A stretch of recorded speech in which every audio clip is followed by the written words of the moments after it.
If you're over 50, you've probably heard some version of this lie. Your best years are behind you. You feel it when the younger guys at work stop asking your opinion.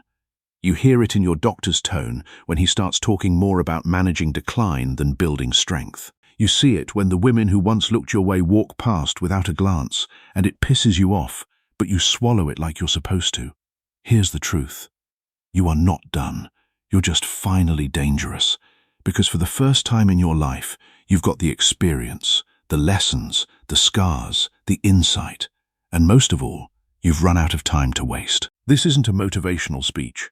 It's a call to arms, not to fight the world, but to claim your final form.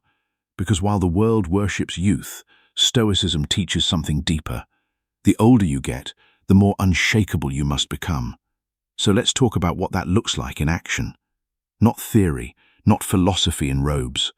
Real life wisdom for men who refuse to go quietly. Let's begin. 1. The power of stillness. Why older men hold the real leverage.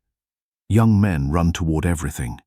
Money, women, validation, fast cars, louder voices, social media likes. It's chaos disguised as ambition. But an older man, he learns the art of stillness. Stillness is not passivity. It's controlled power. It's knowing that 90% of what most people chase doesn't matter, and the other 10% can't be bought. When you're still, you stop leaking energy, trying to fix everyone, impress strangers, or be liked. You move from reaction to presence. The Stoic philosopher Epictetus taught, it's not what happens to you, but how you react to it that matters. And stillness is the practice of choosing your reactions with intention rather than being swept away by every external force. Ever watch an older lion in the wild? He doesn't chase. He waits because he knows exactly when to strike and when to stay quiet. As a man over 50, you hold that same potential. You don't need to be the loudest in the room. You just need to stand like someone who's seen death and didn't flinch. Stillness becomes your gravity. It draws people in. Women respect power because they sense something deeper in you, a man who survived himself. The Roman Emperor Marcus Aurelius wrote, "You have power over your mind, not outside events. Realize this, and you will find strength." This is the essence of stillness. It is the recognition that your power lies not in what you can control in the world, but in what you can control within yourself. And that realization is what makes older men truly dangerous. They have stopped trying to control everything around them and have learned to control themselves. Think about the men you admire. Are they the ones who are constantly moving, constantly talking, constantly trying to prove something? Or are they the ones who sit quietly, who observe, who speak only when they have something worth saying? The answer is almost always the latter. Stillness is not about doing nothing. It is about doing the right thing at the right time.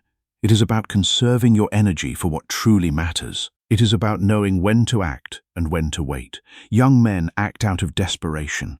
Older men act out of certainty. When you are still, you signal to the world that you are not desperate. You are not chasing. You are not trying to fill a void. You are complete.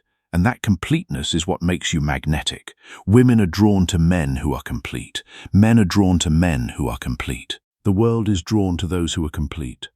Because in a world of people who are constantly seeking, constantly grasping, constantly needing, the man who is still stands out like a mountain in a flat plain.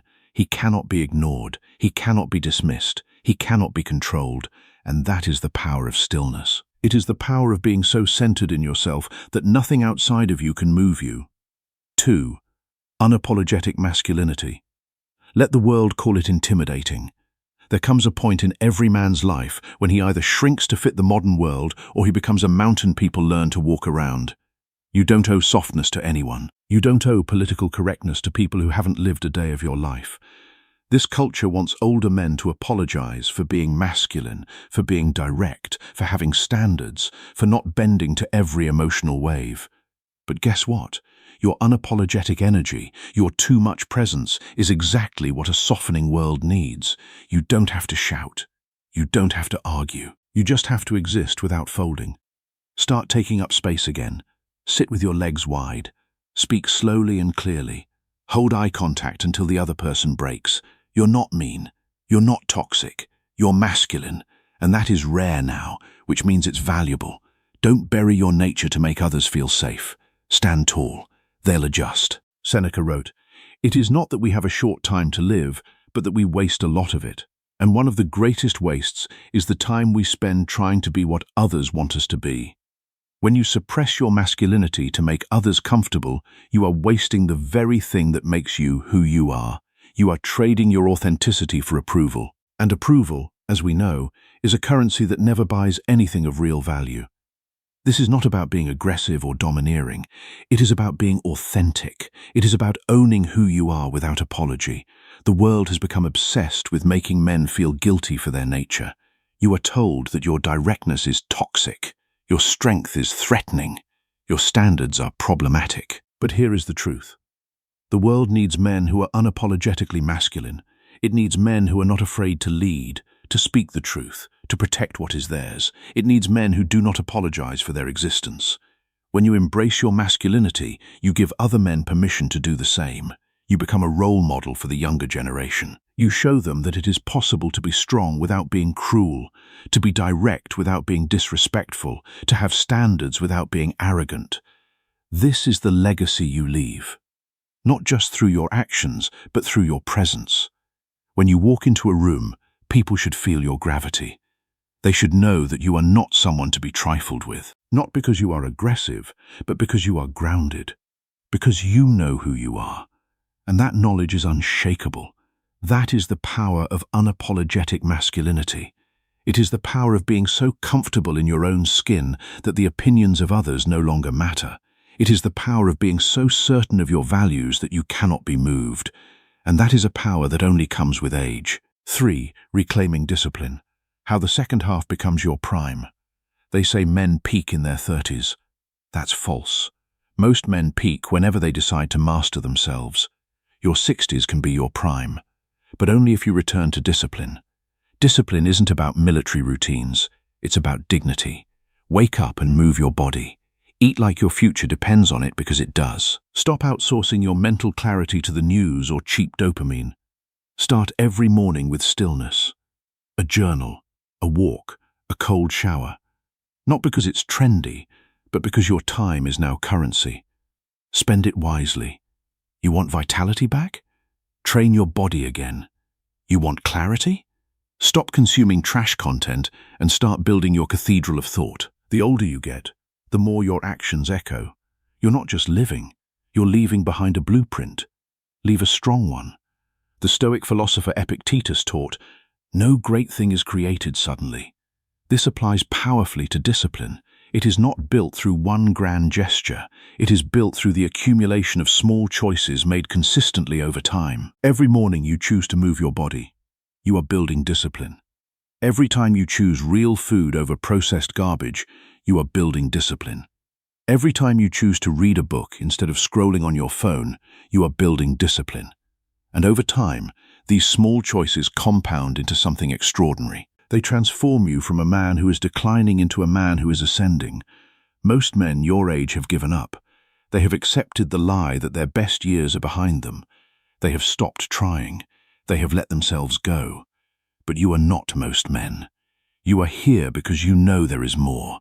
You know that the second half of your life can be even better than the first. But only if you are willing to do the work. Discipline is the bridge between where you are and where you want to be. It is the engine that drives transformation. Without it, you are just a passenger in your own life. With it, you are the captain.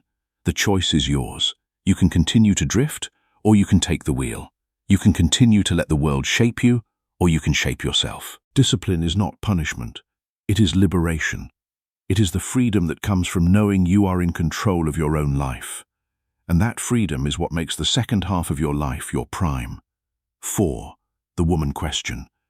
Why you stop chasing and start attracting. You might notice something after 50. The chase gets old. The games get boring. You no longer want to impress. You want to be met. And here's the paradox. The moment you stop chasing women is the moment you start attracting them. Not the flaky kind, not the ones who want status or sugar daddies, but the rare woman who sees your quiet power and leans in. This only happens when you stop living on the outside. Women are drawn to self-contained men. Men who don't need their approval. Men who are whole. So stop trying to be younger. Stop dressing like you're 25. Own the grey. Wear the wisdom. Speak from the chest, not the throat. There's nothing sexier than a man who walks like he's already enough. You're not invisible. You're just finally in a place where you choose what you see. Marcus Aurelius wrote, "The soul becomes dyed with the colour of its thoughts." When your thoughts are coloured by the need for validation, your soul reflects that. You become desperate, needy, and unattractive. But when your thoughts are coloured by self-respect and independence, your soul reflects that too. You become magnetic. You become someone who does not need, but who chooses. And that is the kind of man women are drawn to. The irony is that women can sense when a man is chasing. They can feel the desperation. They can smell the need. And nothing is more repulsive to a woman than a man who needs her approval to feel whole. But when you are whole on your own, when you do not need her approval, when you are complete in yourself, something changes. She becomes drawn to you. Not because you are trying to impress her, but because you are not trying to impress anyone. You are simply being yourself. And that authenticity is what makes you irresistible. Think about the women you have been most attracted to. Were they the ones who were desperate for your attention? Or were they the ones who were confident, self-contained, and didn't need you? The answer is the same. We are all drawn to those who are complete in themselves. So stop chasing. Stop trying to impress. Stop trying to be what you think women want. Be yourself. And let the right women come to you, because they will. The Stoic philosopher Epictetus taught, it's not what happens to you, but how you react to it that matters. When you stop chasing, you are reacting from strength. You are not letting her moods or her silence dictate your actions. You are grounded in yourself, and that grounding is what makes her want to be close to you. 5. Legacy mode. Activated. Why it's time to become the man they talk about when you're gone. This final chapter, it's not the end. It's the moment where everything counts. The conversations you have, the way you treat the young men around you, the example you set when you think nobody's watching. Most men live to be remembered by a paycheck, a title, or a car. But real legacy lives in the impact you made when no one asked you to. What did you teach? What did you tolerate? Who did you protect? Who did you become? Your legacy isn't a tombstone. It's how people change because they knew you. So start living as the man they'll quote at your funeral. Be the one whose name gets brought up when younger men ask, "Who showed you how to be a man?" Let the answer be you. You're not past your prime. You are in the age of power where your calm cuts deeper than chaos, where your presence is heavier than any flex. But only if you reclaim it. Seneca wrote, "True happiness is to enjoy the present without anxious dependence on the future." When you live in legacy mode, you are not anxiously dependent on the future. You are focused on the impact you are making right now. You are living with purpose. And that purpose is what gives your life meaning. It is what makes your final chapter your most powerful. Legacy is not about fame or fortune. It is about the lives you touch. It is about the young men who look up to you. It is about the values you pass on. It is about the example you set. When you are gone, what will people remember? Will they remember your money? Your car? Your job title? Or will they remember the way you treated them, the wisdom you shared, the strength you showed, the love you gave? Most men spend their lives building a legacy of things. They accumulate wealth, possessions, and status. But when they die, those things are forgotten. What endures is the impact they had on people. So do not waste your time building a legacy of things. Build a legacy of character. Build a legacy of character. Build a legacy of love. That is what will endure. That is what will be remembered. And that is what will make your life truly meaningful. The Stoic emperor Marcus Aurelius wrote, "The soul becomes dyed with the colour of its thoughts." When you cultivate thoughts of purpose, growth, and legacy, your soul reflects that. You become a man of substance. And a man of substance is a man who cannot be forgotten. He is the man who leaves a mark on the world that cannot be erased. That is the legacy you can build. Not through grand gestures, but through consistent action. Through the way you treat people. Through the values you uphold. Through the example you set. It is never too late to start. Whether you are 50, 60, 70, or beyond, you can still build a legacy. You can still make an impact. You can still be the man they talk about when you're gone. The Roman Emperor Marcus Aurelius also wrote, "You have power over your mind, not outside events. Realize this, and you will find strength." This applies to legacy as well. You have power over the impact you make. You have power over the example you live by. You have power over the example you set. And when you realize that, you find the strength to become the man you were meant to be. So, here is what I want you to do. First, embrace the power of stillness. Stop running. Start being. Let your presence be felt without you having to say a word. Second, own your masculinity. Do not apologize for being a man. Stand tall. Speak clearly. Take up space. Third, reclaim discipline. Build a routine that serves you. Move your body. Feed your mind. Protect your time. Fourth, stop chasing women and start attracting them. Be complete in yourself. Let them come to you. Fifth, activate legacy mode. Start living as the man you want to be remembered as. Make every day count. Leave a mark on the world that cannot be erased. If you feel this in your bones, if this video reminded you of the strength you forgot you had, type "I'm not done" in the comments. Let's light a fire under the older generation of men, because we don't need more noise. We need men who walk with purpose, speak with weight, and live with legacy.